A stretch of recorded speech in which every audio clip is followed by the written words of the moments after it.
Welcome, friends! We're back, ranking all of the extra and 6th Rangers from each season. In our last video, we left off with the 3 most absolutely more phenomenal greatest Rangers of all time. And Ninjor, who's almost cool. Never underestimate the power of Ninja! Now Turbo hits us with another one of those robot Rangers, known as the Blue Centurion. This one is an intergalactic police officer from the future, who's come to the present because the League of Evil, or the Evil Alliance or whatever they're called, actually succeeds in conquering everything in the future. But I don't think red light green light here is gonna save the universe. Bro is built like a traffic light, and not very threatening. He even pull up with lights and sirens like a Fisher-Price toy. At least he's got a real voice, though. I am the Blue Centurion. Halt your aggressive actions against these defenseless citizens at once. Apparently, he's supposed to be extremely powerful, despite only being a rookie officer from the future. So the baddies are always trying to turn him evil.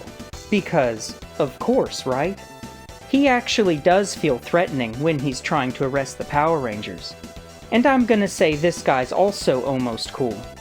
RoboCop is cool, Judge Dredd is cool, but you straight missed it on this one by making your boy look like a 4-way stop. But I will say that the traffic light design is sort of cohesive with the Turbo Rangers car theme, but it's still not cool. Of course his Zord is a police cruiser, with lasers like it's a special move from Streets of Rage. I love how that car can pull up anywhere, even on a boat. It don't matter. We gonna fill that quota one way or another. But this hoopty also hilariously swaps into a warrior mode, which looks just like ya boy. Because, of course, right? This action figure comes fully equipped though. First, he got the riot shield, so don't even think about crossing that line. And a pair of mega-sized cuffs to hold him down while he sprays those baddies like it's a protest in the street. Unloads the whole clip. Twice, cause he's had 3 energy drinks and been waiting to pop off on someone all day. We got another extra boy out of Turbo, called the Phantom Ranger. Ooh. They call him that because he can turn invisible. He's got a much cooler design than the Traffic Cop, who would have been really cool if he'd looked more like this. The Phantom Boy arrives on a crashed ship, and then hangs around for a while, staying mysterious, and only appearing briefly in those clutch moments. There's one episode where he drags out another invisible enemy, and that's really cute. But ladies always love the mysterious bad boy. Phantom Ranger, at your service. Are you alright? Now I am. So the real reason for this guy coming to Earth was to give the Turbo Rangers their second set of Zords. And after all is said and done, he takes back off into space. Perhaps as a precursor to the next season, because we see him some more when the Rangers go out into space, where his purpose is to give another Megazord to the Red Space Ranger. And I guess Traffic Cop never went back to his own time either, because we see both of them together in space. But unlike the Traffic Cop, Phantom Ranger is actually cool.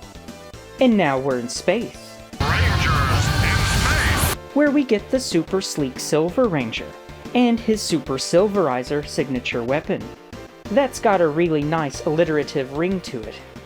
Super Silverizer!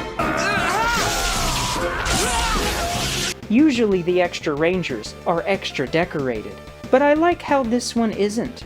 I think it matches the space vibe for his suit to just be sleek like the other ones. And the silver suit makes him look special enough. He also got another one of those full-size Zords that don't need to combine with anything. But so do the main squad in this one, where the Astro Megaship is both their command center as well as their Megazord. They do get combinable Zords later on, but I don't think they're even half as cool as the Megaship. The Silver Ranger is super cool though, and I suppose while we're here, we should talk about the Psycho Rangers. Because they are Rangers, I think. At least they call them Rangers. But then they make it very clear that they're not Power Rangers, so I'll leave that up to you. You were right. We're not Power Rangers. Either way, the Psycho Rangers are so sick. They got a wicked design, and feel very threatening. They even sound evil. We're faster than you. Stronger than you. Smarter than you. But we're evil! A little distortion in a voice goes a long way. Now we'll show you what a Psycho Ranger can do.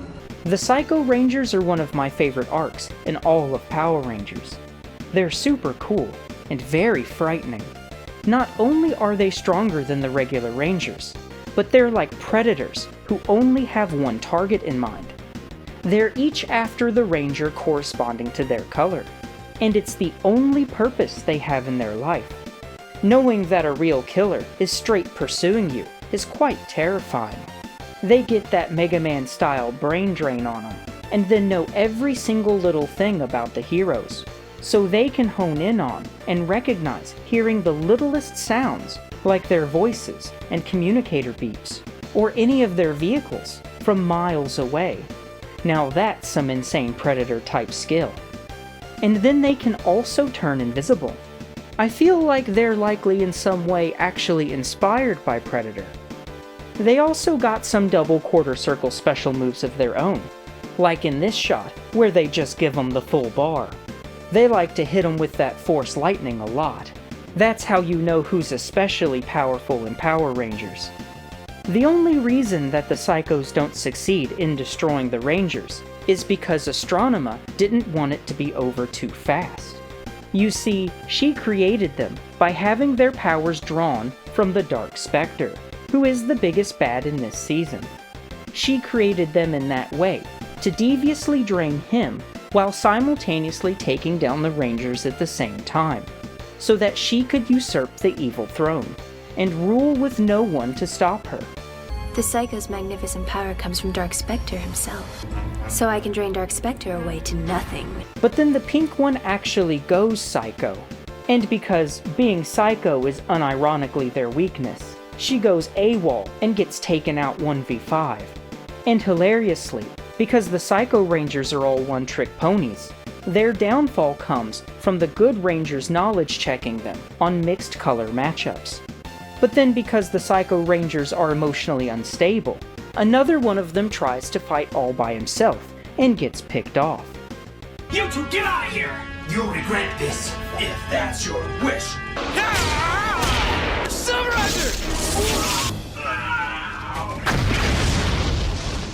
And then there's only 3 of them left, and it's a wrap. But I guess these guys are also like Nephilim spirits, because even after their bodies get destroyed, they stay around, and eventually find new bodies. We're not ghosts anymore! And because they're so powerful and dangerous, the Rangers try their best not to engage them the second time around. Rather than fighting them, they find a way to seal them away into these data cards, which was a trope that the bad guys was just using.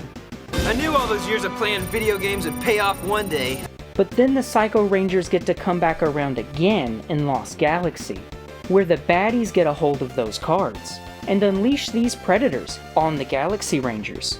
But then the Space Rangers show up and gangbang them. Naturally, they each have monster forms after getting whooped, and it's interesting how they also got human forms. But monsters and demons, or whatever the baddies are in each season, always seem to have the power to shapeshift, so maybe those human forms were only a mask.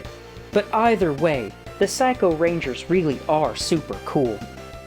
Now moving into Lost Galaxy, we get the Magna Defender.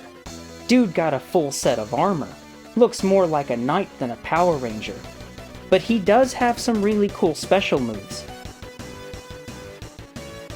And not only does he have his own Zord, but he can also transform into a Zord himself.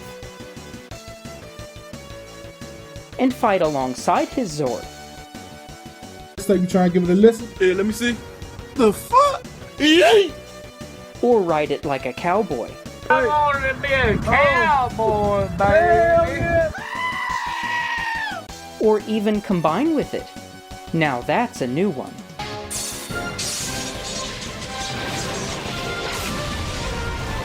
He's another mysterious bad boy. I see why you're so nervous. 3,000 years ago, he was defeated and fell into a pit. And it just so happens that in the current year, Bro's bro falls into the very same pit. The Magna Defender possesses Dude's body, and that gives him the strength to escape his prison. He sets out for revenge on all the same baddies that the Rangers are up against. But the Magna Defender works alone. He's also got this tragic backstory, where some bad guy used his son as a hostage, and then is tragically slain. Then there's a parallel scene, where the same monster grabs up another child, but Magna Defender's on a warpath. The Rangers have to stop him to save the child, before he destroys the child and the monster.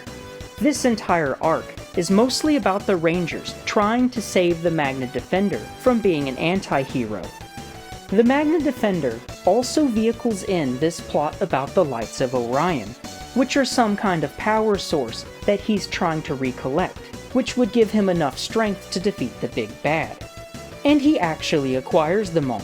But then the power chooses our heroes instead, because they're pure of heart, and all Bro sees is revenge. Not long after that, the big bad has his ship damaged, We're leaking fuel! and forcefully boards the Terra Venture to stay alive. The Magna Defender, in all his rage, decides now is the perfect opportunity to defeat his enemy, by destroying the entire space colony. Of course the Rangers stop him, and then monsters show up, and a large-scale battle ensues. Red Ranger comes to save the Magna Defender in his time of weakness, to which he has a revelation, and finds himself as a hero again. And just as the damage to the colony is about to go critical, he sacrifices himself to neutralize it, which also frees Bro's bro, who then afterwards gains the Magna Defender's powers. Now this is epic, also because Bro's bro was originally destined to be the Red Ranger, but then he fell in that hole, and passed on the power to his brother, who shouldn't have even been there in the first place. It's a good twist on the whole destiny thing. This is my destiny. The Magna Defender is a lot of people's favorite, and I totally get it. I wasn't sure if anyone else was going to make this bar, but Magna Defender certainly does, because he's more phenomenal.